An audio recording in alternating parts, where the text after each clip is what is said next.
negegekugek sadulita mel Petro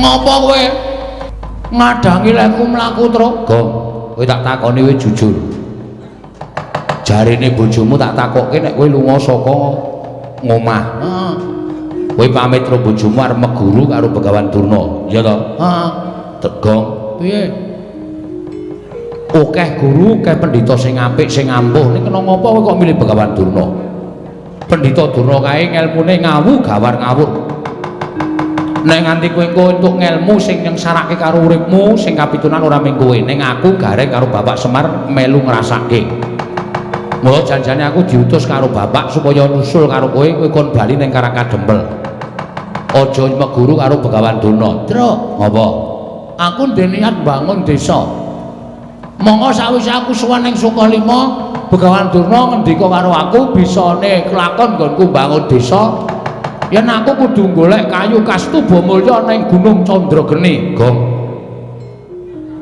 kayu Kastubamulya kuwi tau weruh rupane urung lho urung lah kok tok goleki tur kowe manut karo ngendikane Begawan Durna kok arep munggah Gunung Candrageni pancen sing wis tak antepi Truk jarene Penemban Durna nang kono engko ana kawah nek aku wani nyemplung kawah aku entuk kayu Kastubamulya Gong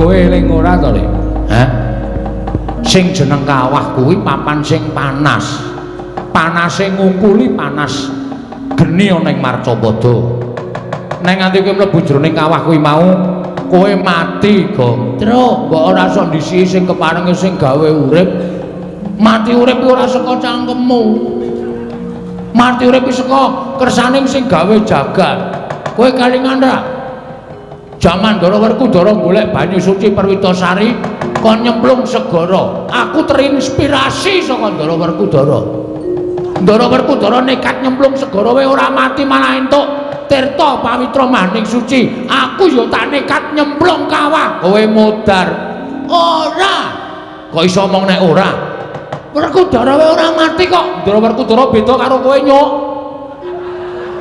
suwe-suwe mangkel aku ngandani karo kowe iki minggir ta wae ora usah ganggu kekarepanku to kowe lunga ya wis ngene bae nek pancen kowe ora gelem tak jak bali ngene bae kok yo tak ewangi yo piye carane golek ning aja nyemplung ora aku arep tetep nyemplung aku lho ngadus barang dasare aku arep nyemplung ora sah rasa nyemplung goleki saka dhuwur munggah Gunung Candrageni ya kena ning digoleki saka dhuwur ora wis to kowe mulya kowe mulih ora kowe ora mulih salin perkara karo aku lho ora ana kakang ora ana adi lho iki Gong ora edan kowe ora edan iki serius aku gelem mulih ora gelem mulih aku tegel karo Petruk kowe wani wae karo aku lho sing tak wedeni apamu aku nek kaya ngene iki ora wedi sapa-sapa Truk aku nek wis katokan abang ngene iki wis nekat ora iso dadak pisan-pisan kowe dadak ridu lakune Bagong Gong aku njaluk karo kowe mulya tenan lho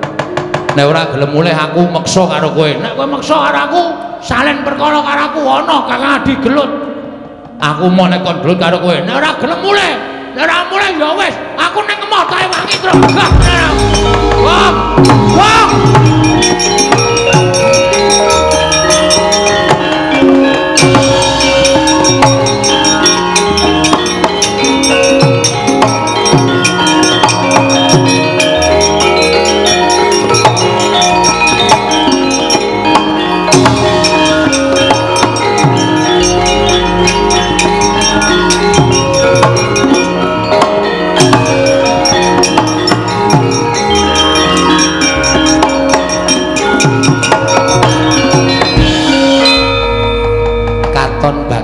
melayu-melayu nasak Karang Pradisan Kurawa nggone laku dedemitan tegese pacak baris aja nganti kawistara dening Bagong nggih paman sampun cethuk menika pelajaripun Bagong Kartomarma wonten timbalan jupuka tombak sing ampuh utawa sing landhep clorongan tombak saka kene si Bagong yen Bagong kena tombakmu tekaning pati ngendikaning Kakang Prembandurna Bagong kuwi nyawane Semar Bagong ki ayang-ayangane Semar yen Bagong mati Semar mesti melu tekaning pati mara coba Bagong lepas ana pusaka yen pancen tekaning pati kowe karaku wajib munjo atur sanipun anak Prabu Duryudana nggih ngestaken dawuh saking mriki aja ketok lho nggih aja ketok lho ndak ketara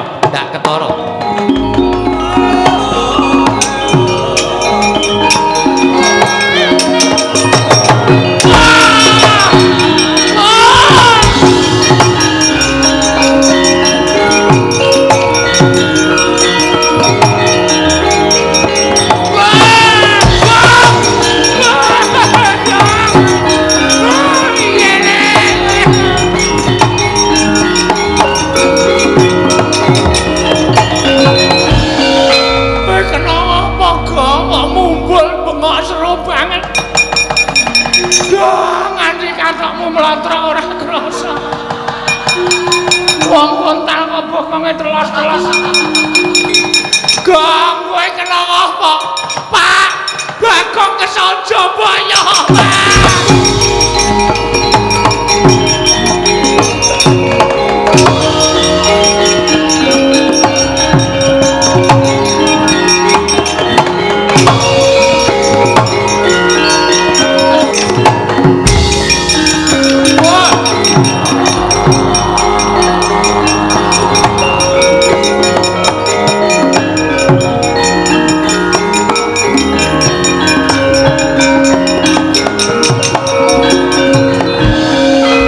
Trisang kapirangu pinangkul kinempit-kempit dosang regnaning bawana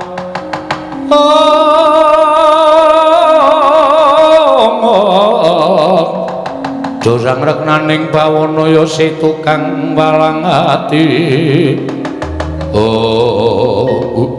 ratalah lah jebul dewa mireng apa sing dadi pangudha rasaku nggon kowe suwe ora mangan sarta ora ngombe ning jroning alas lah kok dadi ora ngerti sangkan marane iki ana wujuding menungsa ingkang tiba saka ing dirgantara marang bareng tak waspadake dalah sajake wis tekaning mati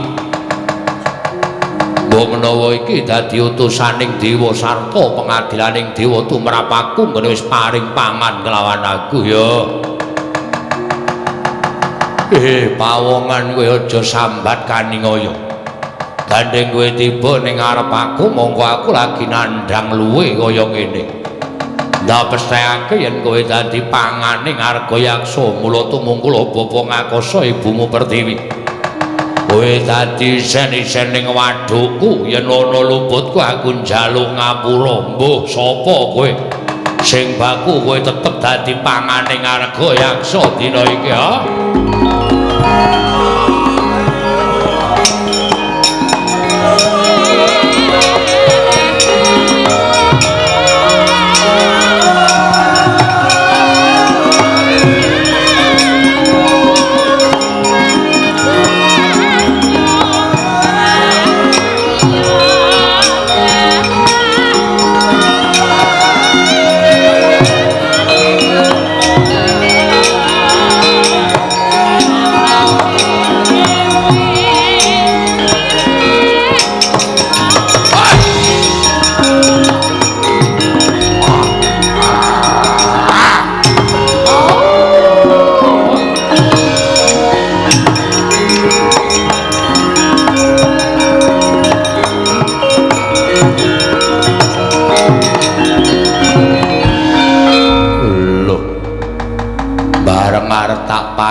kok tangi. Aku ini harus dipangan tangi. Tangi sike iki kok. Aku kok ora krasa kena pusakane Kurawa ketoke lho. Ana mak jelek ning dada terus kontal. Aku isih sadar ning antariksa iki aku isih iso eling aku bengok-bengok kok. Terus pet ra eling Purwadasina kok ngerti tekan ning kene. Iki kono gendruwo dengkulmu melocot. Iki sapa e? Lho. Kowe iso urip. Heeh. Kowe tiba ning ngarep aku. Lho, aku tiba ning ngarepmu. Iya. Kowe sapa? Kowe takon karo aku ingkang jaga lengkeng Arga Candra Geni. Aku Harga Yaksa. Harga Yaksa. Kowe sapa? Aku Bambang. Tenan apa piye? Kudu, Ding. Sapa? Joko. Wah, sing tenan sing ngendi? Ora, aku Bagong. Bagong. Heeh. Bagong wong saka ngendi? Aku saka Karangkadempel, anake Semar. Anake Semar. Heeh. Ngopo kok tiba ning ngarep aku? Niatku arep munggah ning Gunung Candra Geni. Aku sing jaga Gunung Candra Geni. Nah, gandeng kowe sing jaga Gunung Candra Geni. Aku njaluk palilamu ya, Harga Yaksa. Njaluk palilah piye? Lilanana aku tak munggah ning Gunung Candra Geni. Sik. Kowe arep golek apa ning Gunung Candra Geni? Aku nampa dawuh pangendikaning guruku. Gurumu sapa? Begawan Durna.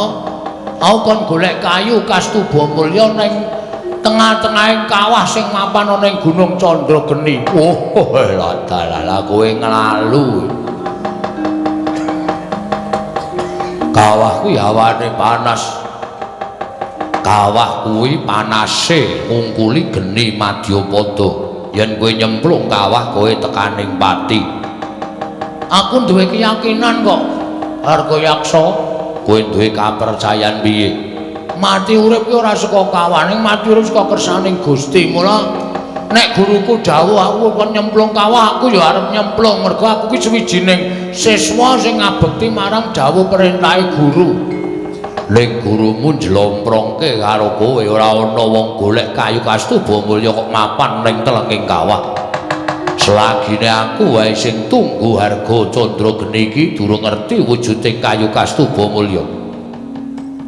Mula kowe kuwi janjane dijlomprongke karo gurumu ning kowe ora krasa. Masa guru kok njlomprongke? Ora ana guru kok mulang karo muridé kok gawe bodho. Iki guru ngendi? Ora mungkin. Mergo aku ndek kapercayaan guru ki nek wis dawuh lahir batin kudu tak tindakke. Terus Aku tak munggah ning gunung kene. Syarate ana. Syarate apa? Bayar. Ora. Aku ora butuh duit. Terus aku kudu kon apa? Waton kowe iso ngalahke aku kowe kena munggah Gunung Candra Geni. Piye kira-kira kowe wani karo aku apa ora? Yen kowe iso ngalahke aku, kowe munggah Gunung Candra Geni. Yen kowe kalah karo aku, kowe dadi panganku hak leboke ning wadhuku. Waduh. Wah, berat iki.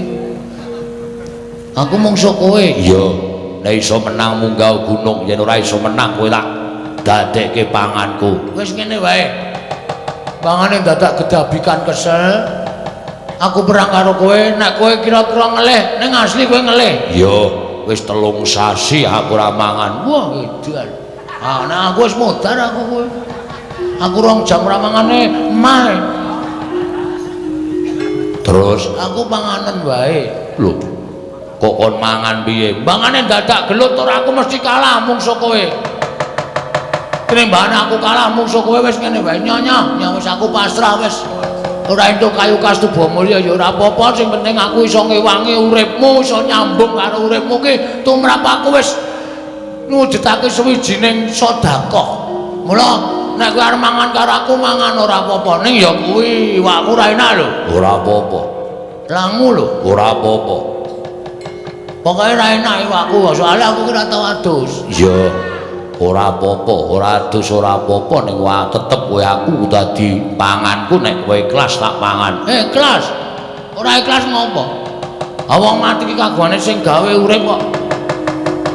Upama aku tok pangan, aku mati, terus kowe dawa umurmu kuwi padha karo aku wis entuk kanugrahan saka sing gawe urip dene aku iso nyambung uripe sedulurku. Kowe nadyan lagi lahi tepung.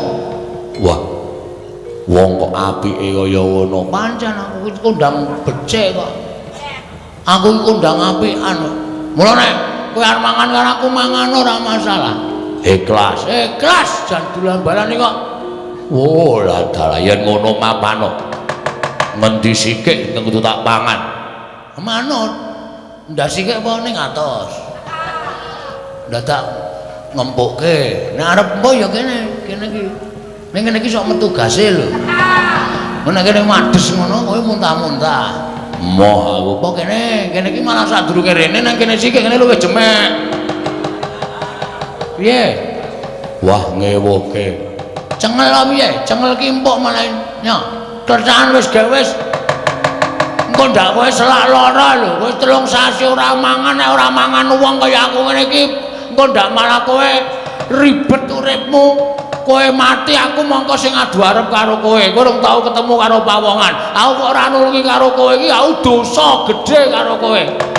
Yen ngono ikhlas tenan, ikhlas mapano. Wah, untal malang dening Arga Yaksa. Wis untal aja malang.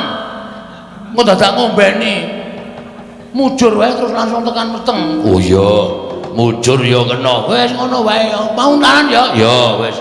Mati wis mbangane bali ya wis isin. Nang kene ra iso munggah gunung malah ketemu buta ngelik. Wis ngono. Nggo nyambung uripmu Arga Yaksa ora apa-apa. Aku yakin ikhlas.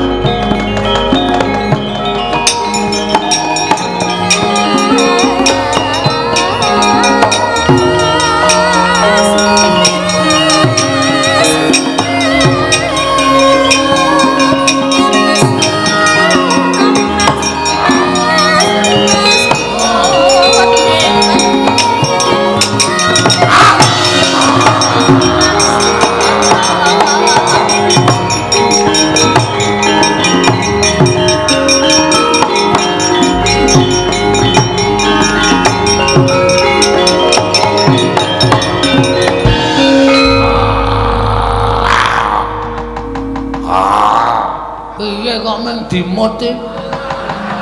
Lah ya dikledak. Aku meng risi. Kowe iki lho ngoperasi amandel to. Kok isih nyentrol ngene gedene. Wah, wong apa ya iki? Wong dipang kok malah omong wae. Hak namani siung pengapit demancep nang gulumu modar kowe. Wis gawe dadi tamani siung cempet. Pengapit, heeh, pengapit. Wis sisan gawe wis nggon pas nganu nadi. Nek nggon pas nadi kok langsung mati aku nek mengko ora pas nadi mak kejel-kejel lara banget kok Dan. Ya, iya wis gawe wis. Karena samar pamoring sukma sinungmaya. Sinungmaya winayu ing asepi.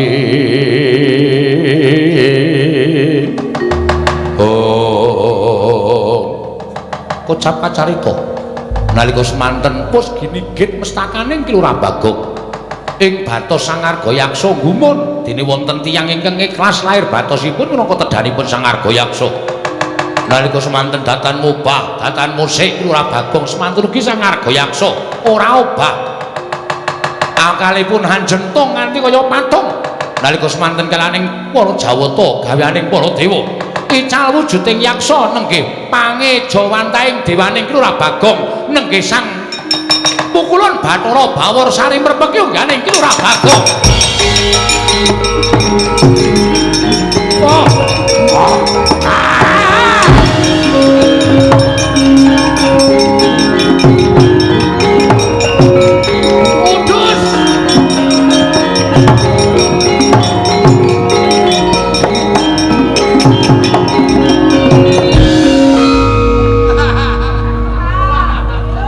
Aku malah ngedep kaca pengilon.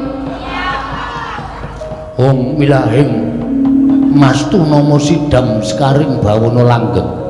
Bagong ngerti yo. Ulun ingkang tansah momong kelawan jeneng kita. Sejatine kita kuwi uga titisaning dewa, mung dewa ingkang ora nate den ucapake dening para titah. Weh. Samane ku dewa to? Iya, kok elek. Mergo sing tak njingi ya raine kaya bokong. Wah, iki dewane ya atos iki suara. Panjenengan sinten asmane? Ulun Bathara Bawor Sari. Kula Bathara Bawarsari ingkang tansah momong kita saksuwene kita wujud Bagong kaya ngono Panakawan. Aduh, kula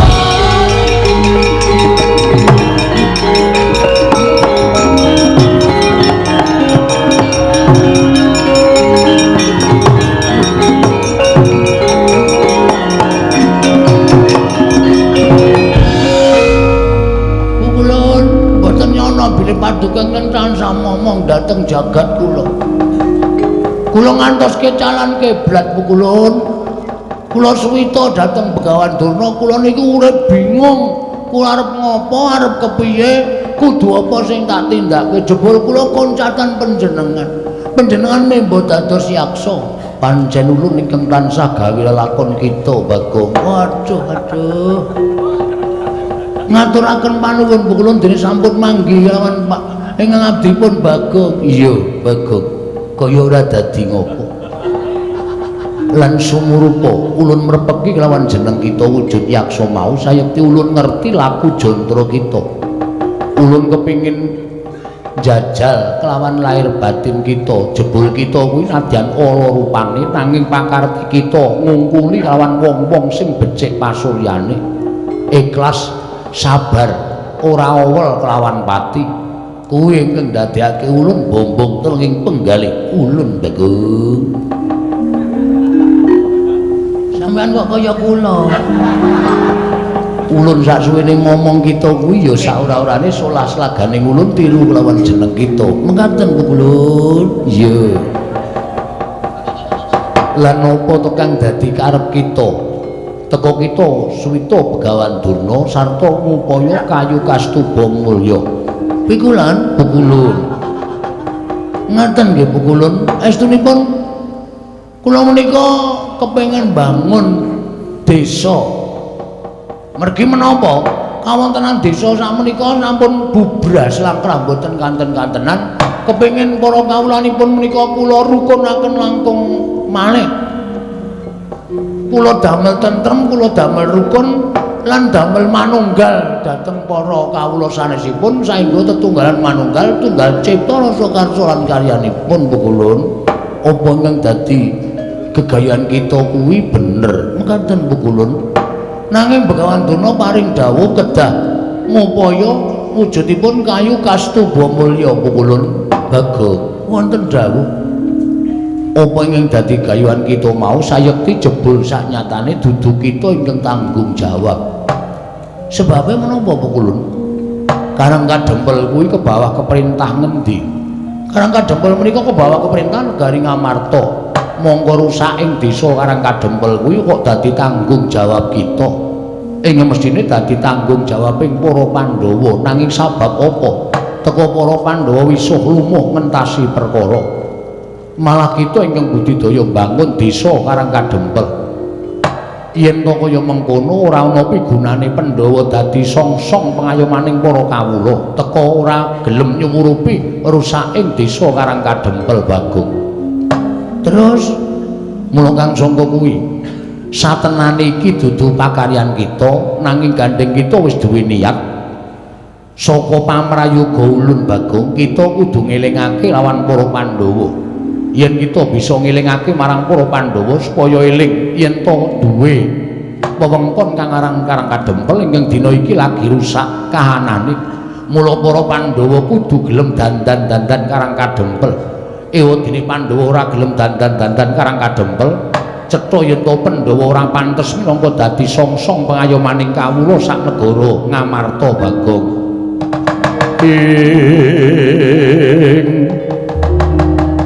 Kagiat risang kapirango rinangka kinampit kambedha sang reknaning bawana.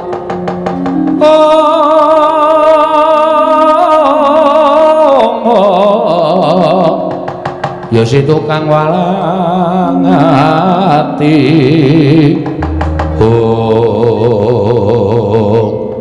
Mekaten Pukulun. Iya. Lajeng keparingipun apa ingkang kita upaya kayu kastuba mulya bakal ulun paringake lawan jeneng kita Bagong dadi syarat wangunaning desa Karang Kadempel. Nanging sadurunge kita ndandani desa Karangkadempel luwih dhisik elingna para Pandhawa. Ora jeneng kita wani lan para Pandhawa nanging ngelingake sabab piyayi sepuh padha ngendikake wong kang pinter padha ngandhakake sak apik-apike wong isih eneng alane, sak ala alaning menungsa isih kedunungan rasa apik. Mula Gandeng Pandhawa kuwi wong satru ing ngateken ati suci pepayung budi rahayu. Nanging sing jeneng titah kesawapan kulit daging kuwi isih duwe rasa kleru lan isih bisa tumindak luput. Mula kang sangka kuwi wong kang kaya kuwi ingkang wajib madhangake lawan para Pandhawa. Inggih, ngestakaken dawuh Bu Kulun. Niki pripun Bu Kulun? Nek kula wujud Bagong kaya ngeten niki, nek nganti kadenangan para Pandhawa mesti malah kula didukani entek amek kurang golek. Mula kula nyuwun pambiyantunipun Iwang Bu Kulun Bathara Bawarsari ingkang tansah momong dhateng jagat kula.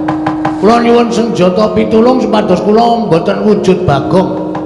Kita bakal ulun dandani tan prabita kelawan kaya ulun nalika semana. Wujud napa Bu Kulun? Celeng kudu. Wujud buta Bagong. Wujud buta kados panjenengan kala wau. Iya Bagong. Sawise kita wujud buta, ulun bali lawan jagat kita.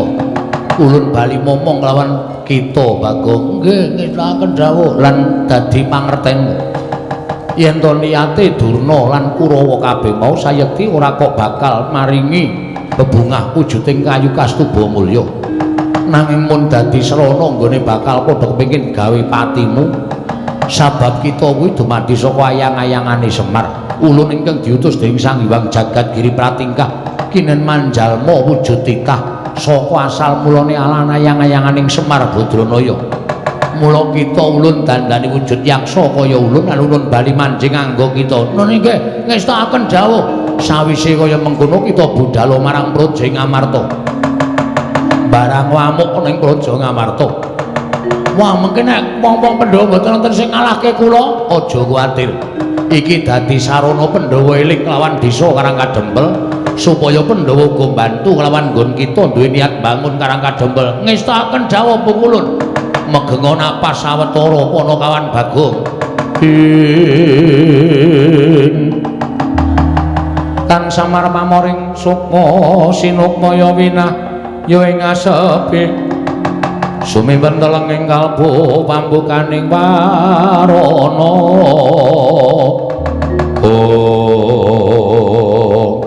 Manteng pangesing Sang Pukulun Bathara Bawarsari. Nyiptake ora Bagong ical wujuding ora Bagong babar wujuding yaksa. Dadosaken kagyat kadra kasan ora Bagong wau.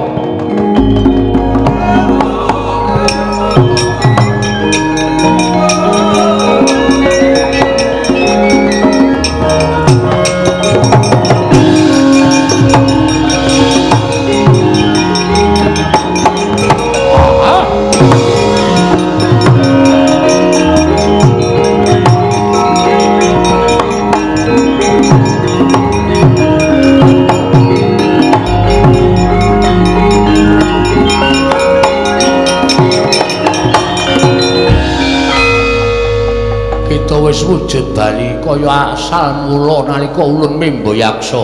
Nggih Bu Kulun. Lajeng kepareng paduka Bu Kulun kados pundi? Ulun manjing sajiwaning ngangga kita. Kanthi wujuding kayu kastuba kira bakal dadi wong kang digdaya sekti kalintang jayaning perang. Tumuli budhal marang negara Ngamarta. Elingna para Pandhawa yen to Pandhawa duwe kewajiban uga bangun desa.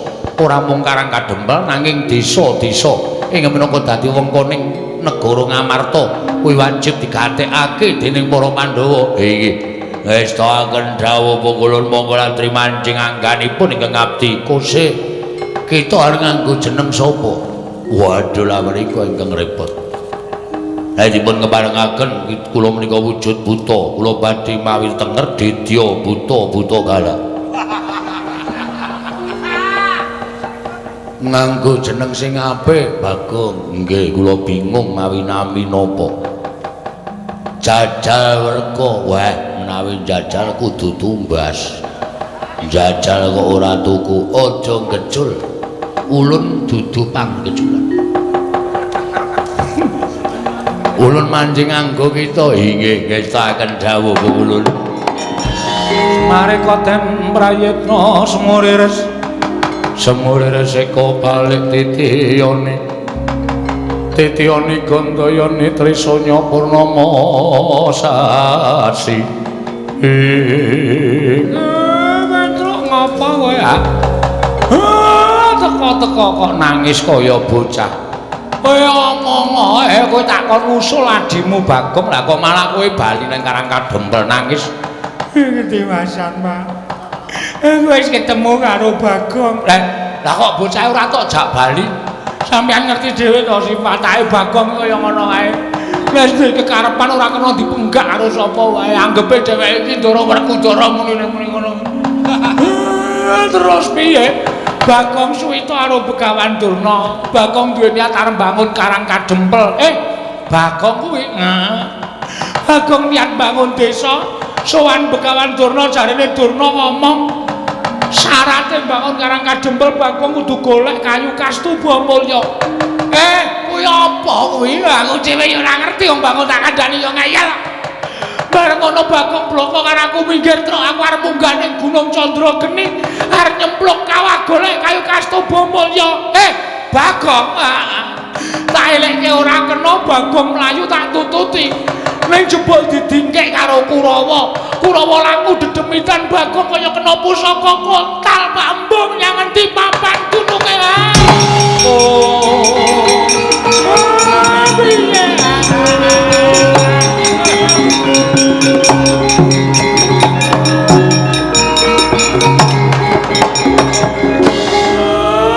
Kok dadi kaya ngono lakone anakku. Jebul niate becik, niate luhur. Bareng ndak petung-petung ming sak Bagong kok duwe gegayuhan kaya ngono. Aning sing jeneng wong iki ra duwe gegayuhan dikeparengake duwe gegayuhan sing dhuwur. Nggih. Bagong pripun, Pak? Bagong pripun? Ayo do matur ndaramu Pandhawa kon goleki Bagong nek ora gelem aku tak sing ngamuk. Ayo rek.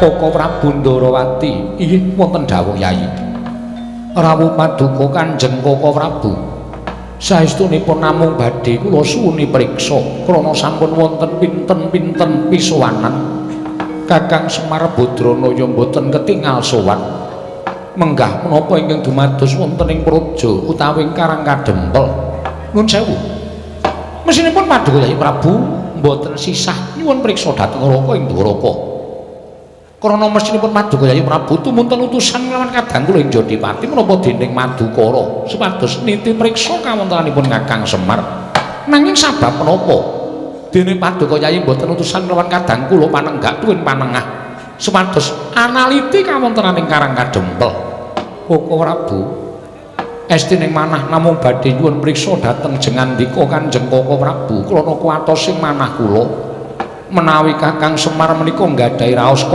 kagelan penggalihipun dhateng para Pandhawa tumunten sak mangke sowanipun Dimas Werkudara menapa dene Janaka upami kula utus wonten ing Karang Kadempel malah saya damel kodheng penggalihipun Kakang Semar mila tumunten sak mangke estining manah nyuwun priksa langkung miyet dhateng paduka Kanjeng Koko Prabu menggah kawontenanipun Karang Kadempel Yayi nadan ingkang Raka ing Ndarawati sampun sawetawis mboten pinanggya lawan Kakang Semar Badranaya mila ingkang Raka mboten saged ngaturaken kawontenanipun Kakang Semar wonten menapa dene sampun pinten-pinten pisoman mboten sowan ngersa paduka Yayi Prabu malah saking mamrayoginipun ingkang Raka ing Dwaraka monggo gandeng sak mangke ingkang Raka sampun sowan wonten Garing Amarta menapa mboten langkung prayogi menawi Pandhawa tetinju dhateng Karang Kadempel Yayi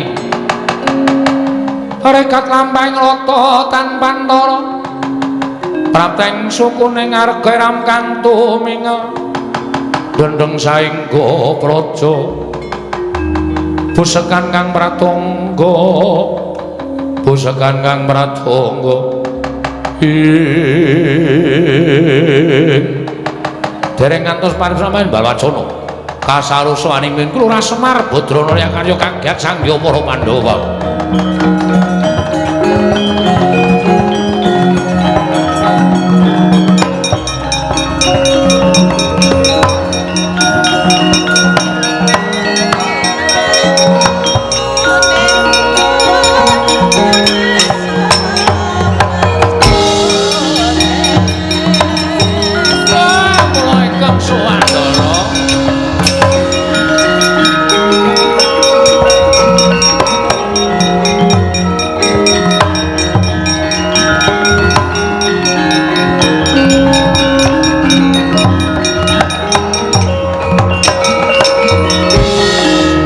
Den prayitna semoriris seka balik titiyane Gandayane Kakang Semar ning opo malah kepasang yogya katuju ing dene dina samengko Kakang Semar nedheng dadi pirembaganing negara Ngamarta malah dina iki tumuli sowan marang Praja Ngamarta.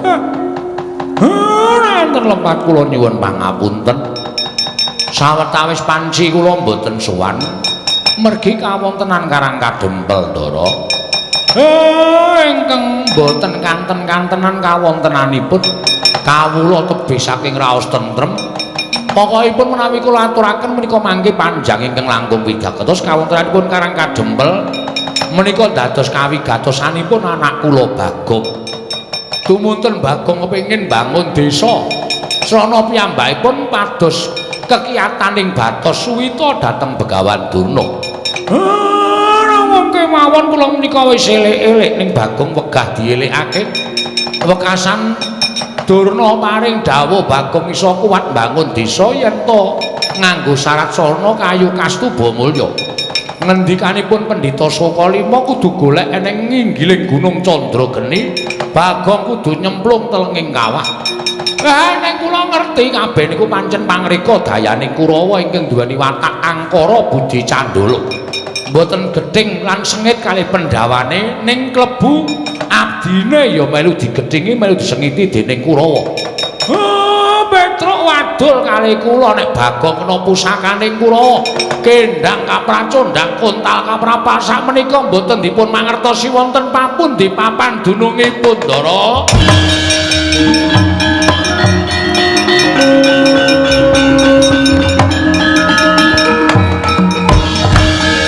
Koko Prabu kawontenanipun Karang Kadempel jebul mekaten ketitik Kakang Semar pinten-pinten pisuwanan boten kepareng sowan wonten magepokan lelampan kalian Bagong nyatanipun sampun dipun aturaken dening Kakang Semar Badranaya.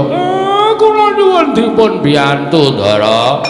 Anak kula Bagong pripun Pak ketiwasan Pak?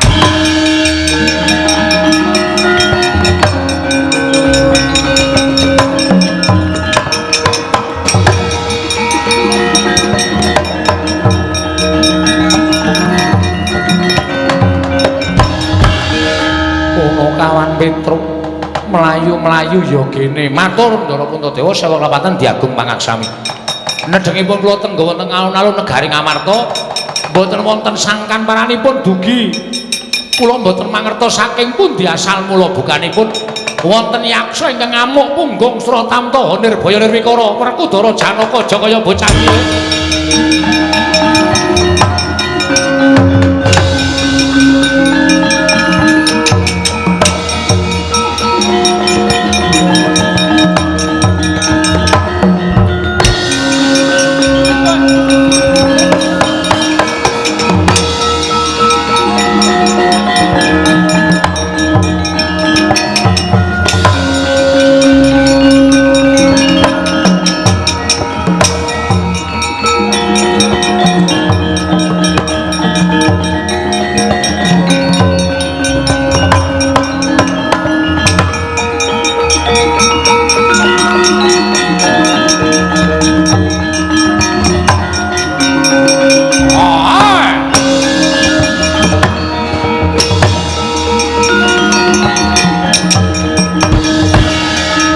gancing langit kelap-kelapaton lirgin sanging risang mawe gandrung buta tanpa sangkan warat wani ngamuk ning negara Ngamarta sapa Jajal Werka.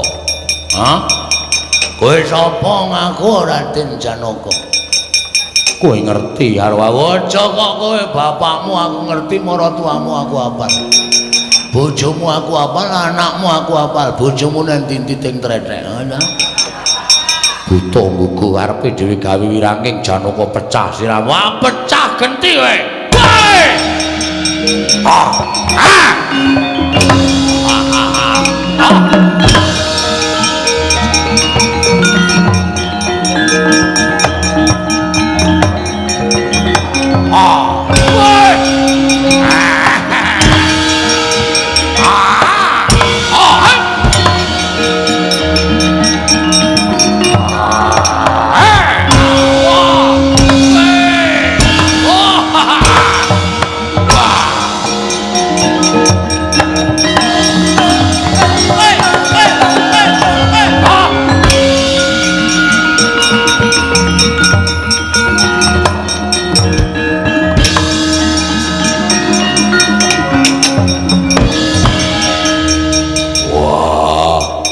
Eneng butuh rambutnya digelung kaya aku. Oke, salon buka.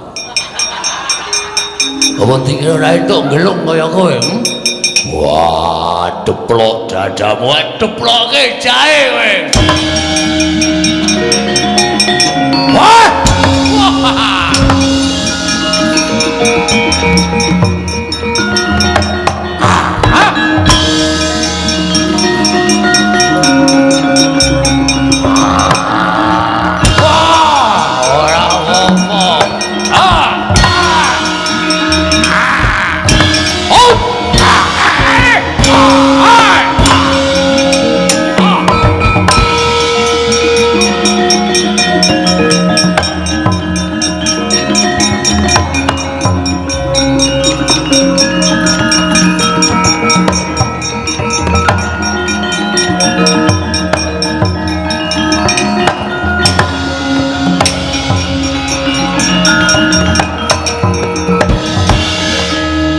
Werku Dara kalah kok ora buka singgian butane ampuh lehku serik rambute kaya aku.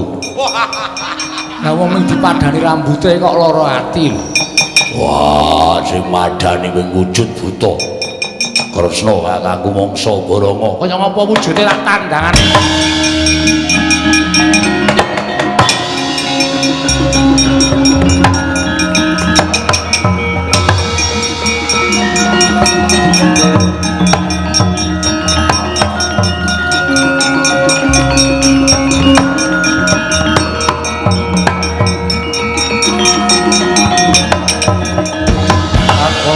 Kresna tantulasa mring Sang Resi Jahnawi Suta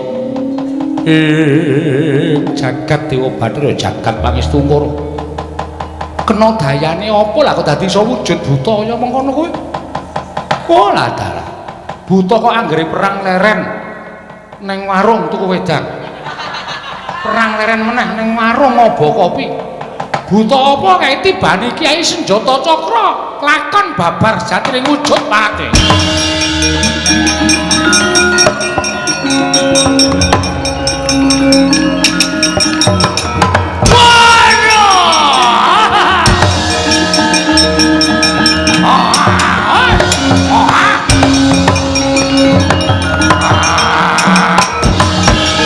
Amma sudah merata, saya merata imbang yang bodoh-bodoh. Wis malih aku. Wis ngono kok. Apa? Wah, badar iki. Ora kowe kok dadi buta barang ngopo? Protes. Lho. Protes karo sapa? Demo.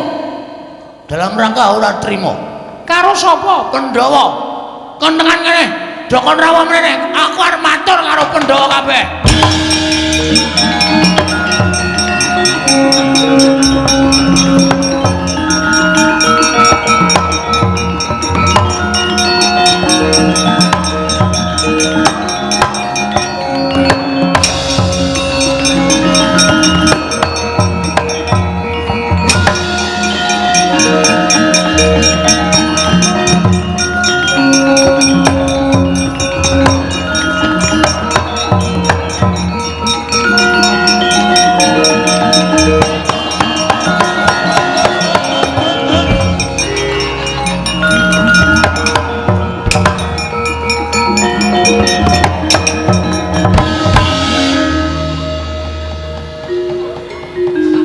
diamput.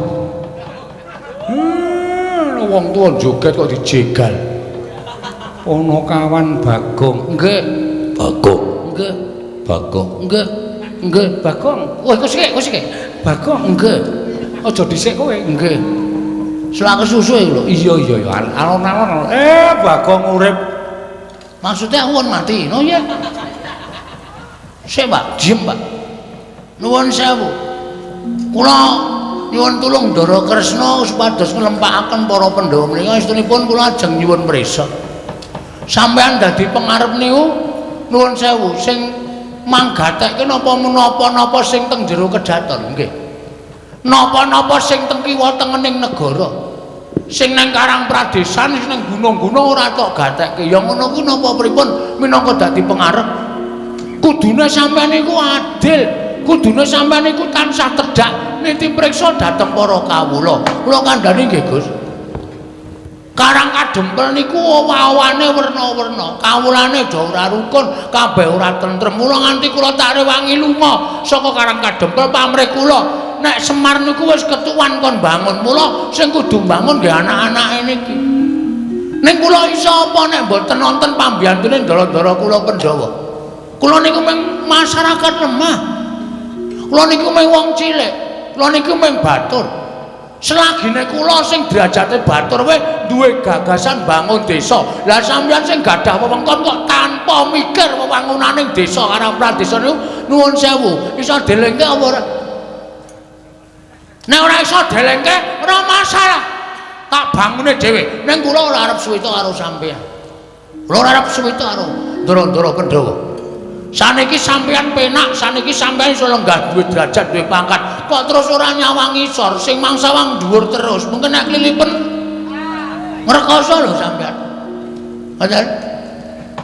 Napa-napa sing dumadi enten ngandhap niku manggatekke. Ngoten. Karang Kadempel niku bapak ya iso apa wis tuwa. Bapak niku bangun kayangan wis ping pira ya, Pak ya? Heeh. Bangun kayangan, bangun SPBU. Bangun taman pariwisata nggih to, Pak? Heeh. Wis kesel bapak niku lho bagiane Bagong bangun desa. Ning nek Bagong ora dibantu sampean-sampean ora bakal Bagong nglakon bangun desa. Lah manunggaling sampean minangka Gusti kula kali para kawula tetunggalan manunggal iso bangun desa mujudake rakyat ingkang tentrem ayem manunggal rukun tunggal cipta rasa karsa lan karyane mujudake negara ingkang adil makmur warata tias bagya mulya mengkono. Nek kula ora wani matur ngenten iki sapa sing arep wani matur kaya ngeten iki?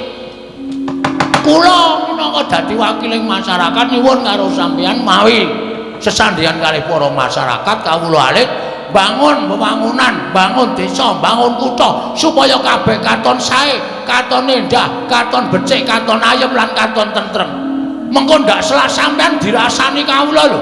Nek wis kebacut ngrasani, wah wis saya tipis kapercayaning kawula karo sampean, saya ngrekoso sampeane dadi nalendra ndara.